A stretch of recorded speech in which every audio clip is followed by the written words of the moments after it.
Hi guys. Just want to do a screen recording. We've got a couple of small questions on the sort of actual knowledge library itself, the Perl knowledge library. So I just want to go through it. But I haven't showed you how to build it yet, so we can start adding content soon once we just get these last few bits done. So when we log into the admin area of the website, you'll notice on the left hand side here where my mouse is, if you can see that, there's a new section called Perl. So if you go into Perl, we've got, if you go into all Perl, we've got all of the results, all of the resources that have been added so far. So obviously as people fill in the form and upload stuff to Vimeo, you'll be able to create a new post by clicking on Add New here, or you've got Add New on the left-hand menu and create a new post type. So I'm just going to look at an existing one quickly just to show you how we've set this up. But you'll give it a title of, and I'm assuming you might relate that back to the spreadsheet that you sent over, which we'll come on to. So you'll give it a title. You can put the blurb in here about the actual video or the resource itself, and then we can drop a link into the video so that the video plays on the resource page as well, and we'll set some of those up for you so you can take a quick look. And then on the right hand side here, we've got something called tags and Perl categories.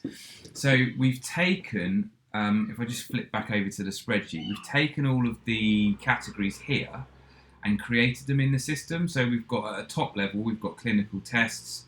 Column B is the second subcategory level. And if there's one for column C, we've created that as well. And then basically all of the tiles or the final category have been aligned as child categories to the others as relevant. So if we look at clinical tests, optical alignment, cover tests, all of these options here have been linked to cover tests. So if I go back over to the website, you can see all of that running down the right hand side. So you can pick, there's quite a lot of them, but you can obviously, here we've got the clinical tests, we've got assessing eyelids, and then we've got the options. You can see the way that they're indented on the right hand side here. So you can tick everything that's relevant to this particular piece of content. And obviously you can tick as many of those as you like. So there's quite a long list here that you can add. We're going to use the tags. If I go back over to the design, we're going to use the tags to manage the content type here. So that's where if you tag it as videos or Word documents or PDFs, that's where it's going to pull that through from.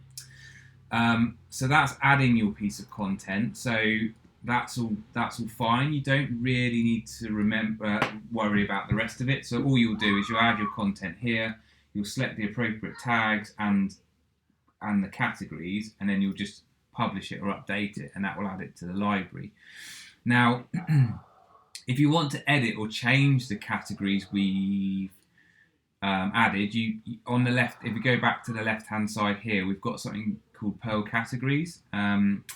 So you can go into those. You can either edit existing ones or add new ones to the system. So you can see them all in there.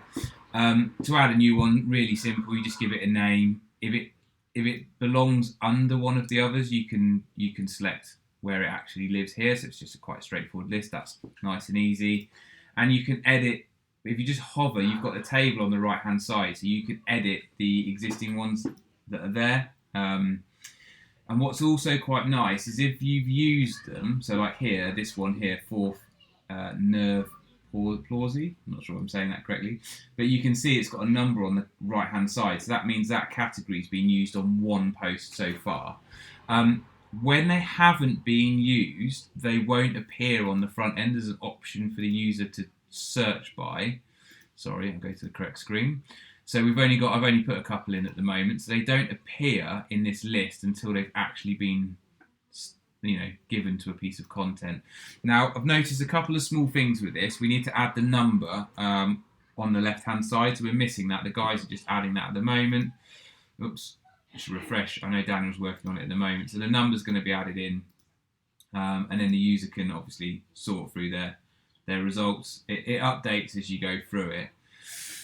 And then when you get your results, you can click through to them. Now, the only other thing that's missing at the moment, but we're just about to add that in, is the groupings. So the final group, or column D from your spreadsheet, we get the groupings here in the breadcrumbs, which we're going to put that in. That's quite an easy one to do.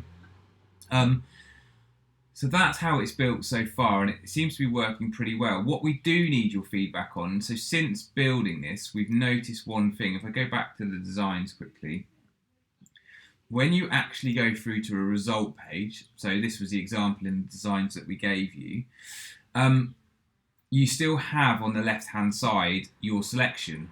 But the problem is, once you're on the result page, if you interact with this any further, it won't do anything because you've already drilled into the post or the resource.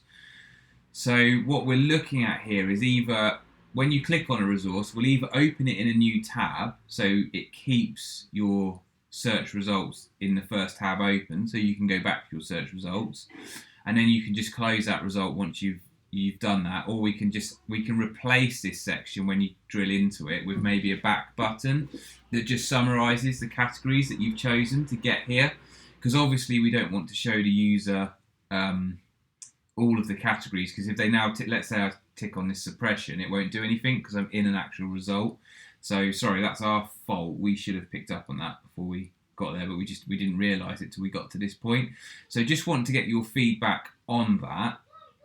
And I think that's really about it. So once we've done that, we can get you guys to start testing this and adding the actual content in for real, so we can build the library up and get ready for go live. I think this is kind of the last piece of the jigsaw, really.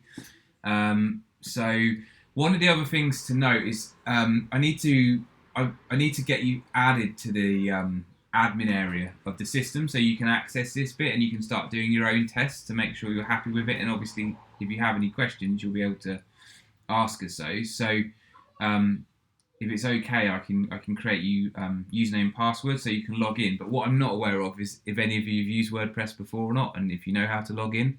So happy to do a separate training video on that. Just let me know, and I'll send this one over to you for review. And I think that's basically everything. I'm just trying to think. I feel like I've forgotten to ask you something, but I think that's basically it. I guess, yeah, that's it. We just need to make sure that the categories are behaving in the way that works for you guys, and you're happy with how to add that. And then we can set you. Oh, the other thing is actually when you go to here, when you just go to see all of the resources that you've added, you can see the resource name, and you can see all of the categories that resource has been tagged with so far. Obviously, this top one's been tagged with loads, so you get quite a long list.